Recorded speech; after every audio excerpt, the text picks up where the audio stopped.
Pemirsa NASA tercinta di seluruh Nusantara, kita sedang berada di sebuah kebun kakao milik sebuah perusahaan besar swasta, tepatnya di Desa Kota Parit, Kecamatan Selesai, Kabupaten Langkat, Provinsi Sumatera Utara. Selamat pagi Bapak. Selamat pagi.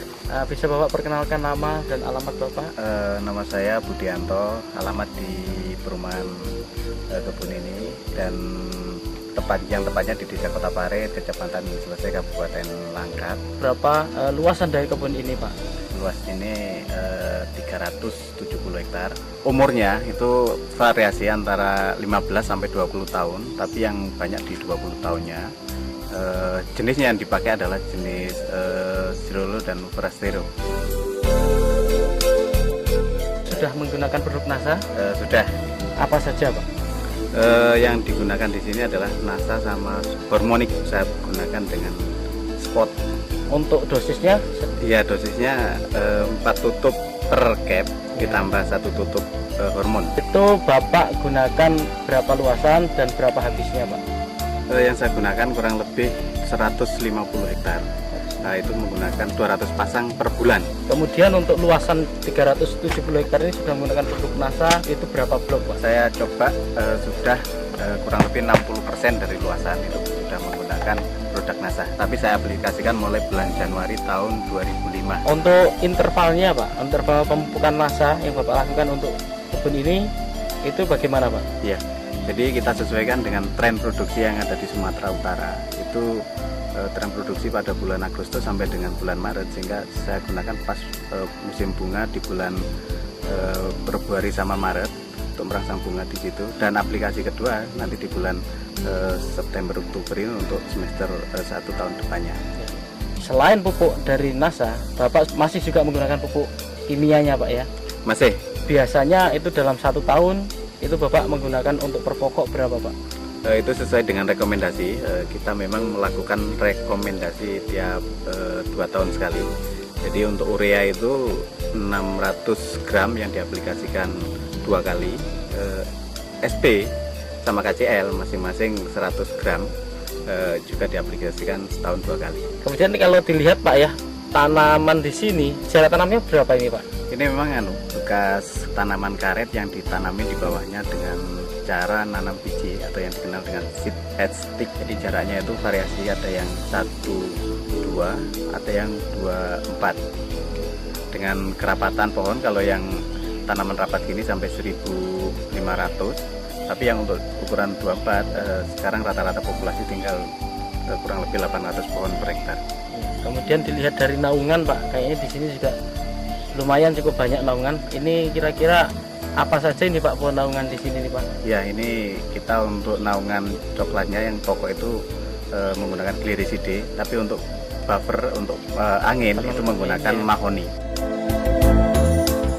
Nah, untuk kebun ini Pak, secara budidaya juga dilakukan pemangkasan Pak ya? Oh iya, itu memang wajib. Nah, kira-kira itu bulan apa Pak itu kalau dilakukan pemangkasan itu Pak? Ya, sama sesuai dengan tren produksi, yaitu untuk merangsang bunga yang di bulan Maret, April, Mei itu kita harus pangkas di bulan 2, dan untuk pembungaan di bulan 9 atau 10 itu kita harus pangkas mulai bulan 8 sama 9. Untuk teorinya pangkas Pak? Pada prinsipnya yang penting di situ adalah penyinaran bisa masuk, sehingga cabang-cabang kayak cabang air, cabang kering, dan cabang yang kena penyakit itu harus dipotong. Dan yang penting lagi adalah tanaman yang udah tinggi itu harus ditoping. Setelah Bapak menggunakan produk dari NASA ini Pak, apa yang Bapak rasakan atau yang Bapak lihat perkembangan dari tanaman atau kebun coklat Bapak ini Pak? Dari segi pertumbuhan vegetatifnya dari daun memang ya cukup menggembirakan, yaitu cukup subur, dan dari bunga-bunga yang mentil yang muncul, jadi itu juga kenaikan produksi. Dari tahun sebelumnya itu ada kenaikan kurang lebih 20%. 20% ya Pak kenaikannya ya, Iya. dari tahun lalu. Kemudian yang lain Pak, Bapak sudah menggunakan produk NASA dari pupuknya. Nah, kemudian untuk agensi hayatinya, Bapak sudah menggunakan belum Pak? Sudah kita coba beberapa blok untuk persiapan jangka panjang, tapi masih diamati untuk perkembangan tingkat serangan hama dan penyakit yang ada di sini. Jadi belum bisa Bapak sampaikan di sini ya? Belum. Ya, pakai apa Pak ininya?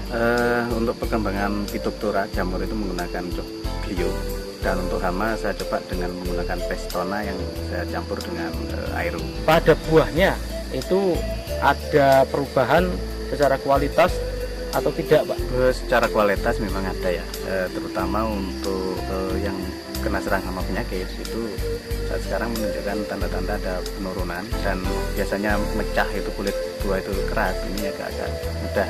Dan yang menggembirakan lagi itu dari rendemen itu ada kenaikan, itu biasanya itu 33 sampai dengan 35, ini bisa ke 37-38%. Pemirsa Nasa, di sini Bapak Budianto selaku manajer di sebuah kebun kakao ini, beliau juga sebagai manajer di processing atau di pabrik dari pengolahan kakao. Bagaimana prosesnya kemudian sampai akhir, termasuk dalam fermentasi dan rendemennya, Pak?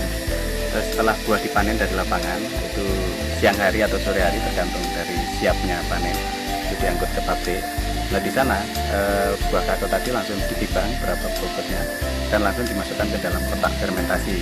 Di dalam kotak fermentasi kita fermentasi kurang lebih 4-5 hari dan dilakukan pembalikan sekali pada hari kedua, dan setelah itu dilakukan penjemuran dengan matahari itu kurang lebih 8-10 hari tergantung daripada cuaca. Dan setelah itu kalau biji udah kering dimasukkan ke dalam gudang dan disortasi, yaitu untuk menentukan kualitas biji, untuk menentukan grade A atau B dan sebagainya, baru dilakukan pemakingan. Dari pemakingan itu sudah ada yang menerima, Pak ya, ataupun ini sudah terikat kontrak atau demikian, Pak ya? Ya betul, jadi ini sudah kontrak, tinggal menentukan jadwal kapan waktu pengirimannya. Ya, dalam sortasi, Pak ya, kualitas dari biji kakao ini, Bapak bisa jelaskan kualitas A, B, C-nya? Jadi untuk grade A itu yaitu di bawah 100 biji per 100 gram, 100 sampai dengan 110 itu masuk grade B, dan di atas 110 sampai ke atas itu masuk grade C, dan di atas 120 itu masuk grade C.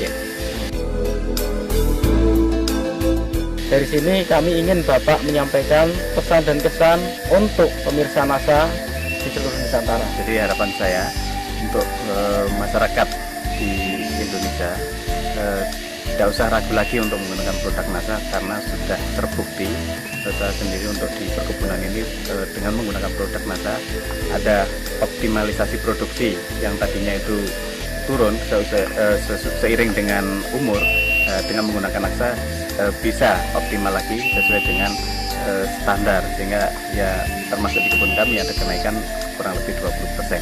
Demikianlah pemirsa Nasa tercinta di seluruh Nusantara, dengan penggunaan produk Nasa ternyata hasil dari kebun kakao milik perusahaan swasta ini berhasil meningkat dengan cukup luar biasa, yaitu peningkatan 20% dibandingkan sebelum menggunakan produk Nasa, dan secara kualitas baik itu rendemen maupun grade-nya pun dapat ditingkatkan, sehingga penggunaan produk Nasa ini mampu meningkatkan harga jual dari kakao. Demikian tim liputan Nasa dari Sumatera Utara, reporter Syahria Reza dan kameramen Adi Nugroho melaporkan. Salam Nasa.